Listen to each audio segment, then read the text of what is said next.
السلام علیکم ورحمۃ اللہ۔ الیاس بھائی، سوال ہے کہ کچھ بھائی صاحب لوگوں نے یا بہن لوگوں نے میقات سے باقاعدہ عمرہ جس طرح کیا جاتا ہے ایک عمرہ کر لیا، مکہ پہنچ کر اس کے بعد کچھ عمرے کیے انہوں نے ہوٹل سے ہی احرام باندھ کر، ایک مرتبہ عمرہ کر لینے کے بعد کچھ ایک دو عمرے یا جتنے بھی ہوئے مزید عمرے کیے، ہوٹل سے احرام باندھا اور عمرہ کر لیا، تو کیا ان کا عمرہ ہو گیا یا ان پہ کوئی دم ہے؟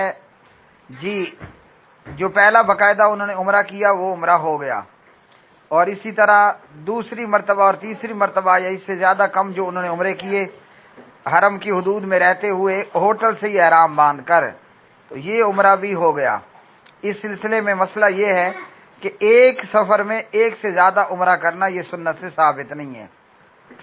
عبدالعزیز بن عبداللہ بن باز رحمۃ اللہ علیہ فتاوی اسلامیہ۔ دوسری بات یہ ہے کہ جو شخص حرم کی حدود میں رہ رہا ہے اس کے عمرہ کرنے کے حوالے سے علماء کی دو مختلف آراء ہیں۔ ایک یہ ہے کہ وہ حرم کی حدود سے باہر جا کر احرام باندھے، تلبیہ کرے اور آ کر عمرہ کرے۔ دوسرا، کچھ علماء کا یہ کہنا ہے کہ جو حرم کی حدود میں ہے اور جہاں موجود وہیں سے اگر ایک مرتبہ عمرہ کر لینے کے بعد وہ دوسرا تیسرا عمرہ اپنے ہوٹل سے احرام باندھ کے کر لیتے ہیں تو یہ بھی جائز ہے۔ بہرحال ان پہ دم کوئی نہیں پڑتا۔